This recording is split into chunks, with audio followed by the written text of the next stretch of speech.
আসসালামু আলাইকুম। আমি মৌসুমী। এমআরএস ফ্যাশন টেইলারিং এর পক্ষ থেকে আপনাদের জানাই আন্তরিক শুভেচ্ছা।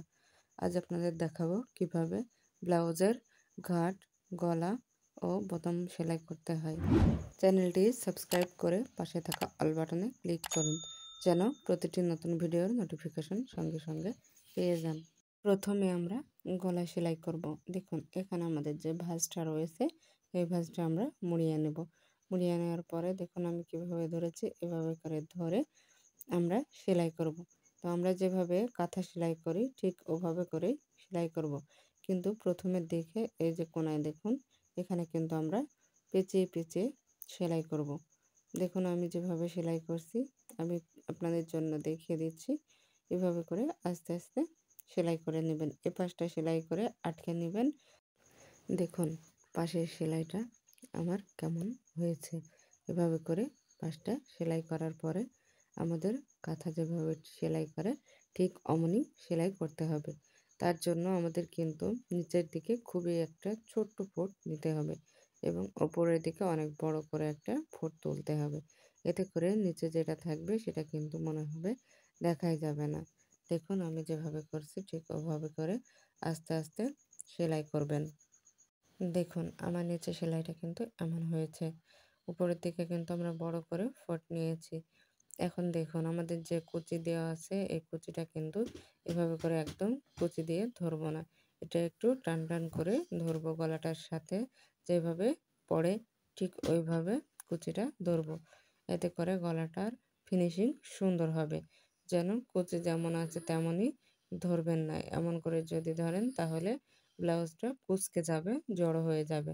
তাই সুন্দর করে গলার সাথে সেটিং করে ধরে তারপর আস্তে আস্তে করে সেলাই করে নিতে হবে।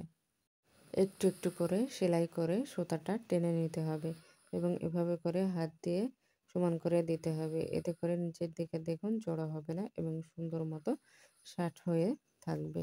এভাবে করে দেখুন পুরো ব্লাউজটা সেলাই করে নেবেন। যেখানে কুচি থাকবে সেখানে কিন্তু অবশ্যই আস্তে আস্তে সেলাইটা দিবেন। এতে ফিনিশিংটা অনেক সুন্দর হবে। দেখতেই পাচ্ছেন আমি যেভাবে সেলাই করছি এভাবে পুরোটা সেলাই করে নেবেন। দেখুন আমাদের পুরো ব্লাউজটা সেলাই করা শেষ। আমরা প্রথমে যেভাবে দিয়েছি এখানেও সেভাবে সেলাই দিয়েছি। দেখুন আমার ব্লাউজটা কিন্তু একটুও জড়ো হয়নি। এভাবে করে কিন্তু ব্লাউজের হাতাটাও সেলাই করতে হয়। আমাদের ওইটা যেহেতু বড় হাতা তাই আমি এটা থেকে দেখিয়ে দিচ্ছি যে আমরা ছোট হাতাতে এভাবে করে কিন্তু সেলাই দিই। এবার আমরা বোতাম লাগাবো। বোতাম লাগানোর আগে দেখুন আমরা কিন্তু এভাবে ভাঁজ করি। তো দেখুন আমি বোতামটা লাগানোর আগে যেভাবে ভাঁজ করে নিচ্ছি এভাবে সুন্দর একটা ভাঁজ দিয়ে নেবেন। এরপরে যেখানে দাগ হবে সেইখানে দেখুন আমি চক দিয়ে দাগ দিয়ে নিচ্ছি আপনাদের দেখানোর জন্য যে আমরা কোথায় বোতামটা লাগাবো। বোতাম লাগানোর জন্য আমি কিন্তু সুতাটা 4 হারা করে নিয়েছি, আপনারা দেখতেই পাচ্ছেন। আমি কিন্তু সবসময় ব্লাউজে এই বোতামগুলোই ব্যবহার করি। এগুলোর নাম হচ্ছে পানির বোতাম। এখানে অন্যান্য বোতামও ব্যবহার করা যায়, কোনো অসুবিধা নেই। বোতাম লাগানোর সময় দেখুন এভাবে করে 2 সাইডে ফাঁকা রাখবেন। এতে করে আপনার ফিনিশিংটা অনেক সুন্দর হবে এবং ব্লাউজটা একদম মাঝ বরাবর থাকবে। এভাবে করে কিন্তু এগিয়ে দিবেন না। দেখুন আমি আপনাদের সুবিধার জন্য বুঝিয়ে দিচ্ছি। ওভাবে এগিয়ে দিলে কিন্তু মাঝে ব্লাউজের সে বেরোয় যে মাঝখানে ফাঁকা রয়ে যায়। এজন্য এভাবে এগিয়ে দিবেন যেন সুন্দরভাবে ফিট হয়ে গায়ে পড়ে থাকে। পানি বোতামের কিন্তু 2টা ফাঁকা থাকে। এজন্য আমরা 3 বার পেঁচিয়ে নিয়ে উল্টা দিকে গিঁট বেঁধে দেব। আমাদের পরবর্তী বোতাম দেখুন কিভাবে লাগাচ্ছি। তো পাশে দেখুন এভাবে করে কিন্তু প্রতিটা বোতামের ফাঁকা করে লাগাতে হবে যেন একটু এদিক ওদিক না হয়। বোতামগুলো সুন্দরভাবে লাগানো হলে ঘাটের সাথে একদম ম্যাচিং হবে। এভাবে করে প্রতিটা বোতাম আমরা লাগিয়ে নিলাম। দেখুন আমরা কিভাবে বোতামগুলো লাগিয়েছি।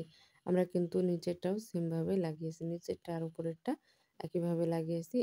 এখন আমরা ঘাটের জন্য দেখুন সেমভাবে ভাঁজ করে নিচ্ছি। ভাঁজ করার পরে এই আমাদের এই ভাঁজে ভাঁজে কিন্তু একটু ঘষে দিয়ে দাগ কেটে দেব। এতে করে আমরা কিন্তু কাটতে পারবো খুব সহজেই। দেখুন অনেকেই কিন্তু ব্লাউজের ঘাটটা এদিক এদিক কাটে, আপনারা এদিক এদিক কাটবেন না। আপনারা কিন্তু এভাবে করে ভাঁজ করে এদিকে কাটবেন। দেখুন আমি কিভাবে কাটছি। এভাবে করে কাটিং করলে ব্লাউজটা খুব সুন্দর মতো ফিনিশিং হয় এবং ফিট হয়ে থাকে। তো আমি যেভাবে কাটিং করার দেখাচ্ছি এভাবেই আপনারা কিন্তু প্রতিটা গাঁট কাটিং করে নেবেন এবং নিচেরটা দেখুন একটু উপরের দিকে কাটিং করবেন। দেখতেই পাচ্ছেন উপরেরটাও কিন্তু একটু নিচের দিকে কাটিং করবেন। এতে করে আপনার বোতামের সাথে সেটিং হবে। এভাবে এগিয়ে দিবেন না কিন্তু আমি আবারও বলছি এদিকে এগিয়ে দিবেন না। নিচের দিকে একটু বেশি করে নিয়ে কাটবেন। এতে করে বোতামটার সঙ্গে একদম সুন্দর ফিটিং হবে।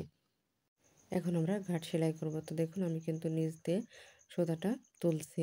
এখন ভিতর দিয়ে আমি কিভাবে সুচটা নিচ্ছি। এভাবে করে সুচটা কিন্তু তুলবেন। দেখুন সুতাটা কিন্তু আমার ডান দিকে রয়েছে। আমি সুতাটা মাথার উপর রেখে দিচ্ছি এবং পাশে পাশে একটা করে ফোঁড় তুলছি। দেখুন টান দিচ্ছি, গোড়ার দিকে কিন্তু আমাদের যেখানে কাটা রয়েছে ওখানে কিন্তু গিঁট তৈরি হবে। তো দেখুন পাশে করে একটু একটু করে নিচ্ছি আর সুতাটা কিন্তু আমার মাথার উপরে আমি এভাবে রেখে দিচ্ছি এবং বারবার টানছি। আমাদের কিন্তু নিচের দিকে একটা গিঁট তৈরি হবে। দেখুন আমি যেভাবে সেলাই করছি আপনারাও আস্তে আস্তে এভাবে সেলাই করবেন। এতে করে আপনারা বুঝতে পারবেন যে আমি সেলাইটা কিভাবে দিয়েছি। দেখুন আমি আপনাদের সুবিধার জন্য খুবই আস্তে আস্তে দেখিয়ে দিচ্ছি কিভাবে সেলাই করবেন। এভাবে করে ঘুরিয়ে ঘুরিয়ে নিয়ে কিন্তু সেলাই করবেন। এতে করে আপনার সেলাইটাও কিন্তু অনেক সুন্দর হবে। দেখুন আমি আপনাদের জন্য দেখিয়ে দিচ্ছি। আমি কিন্তু বারবার সুতাটা মাথার উপরের দিকে রাখছি। দেখুন এভাবে করে আপনারা যদি সেলাই করেন তো আপনাদের সেলাইটা ফিনিশিং অনেক সুন্দর হবে। সেলাই শেষে আমরা কিন্তু নিচের দিকে গিঁট দিব। এভাবে করে আপনারা পুরো ব্লাউজটা সেলাই করে নেবেন। আমি আপনাদের জন্য এভাবে সুন্দর করে সেলাই ক্লাসগুলো তৈরি করেছি। তো আজকে এ পর্যন্ত। আগামী দিন আমরা দেখাবো কিভাবে কামিজ কাটিং করতে হয়। সে পর্যন্ত আমাদের সাথেই থাকুন। আল্লাহ হাফেজ।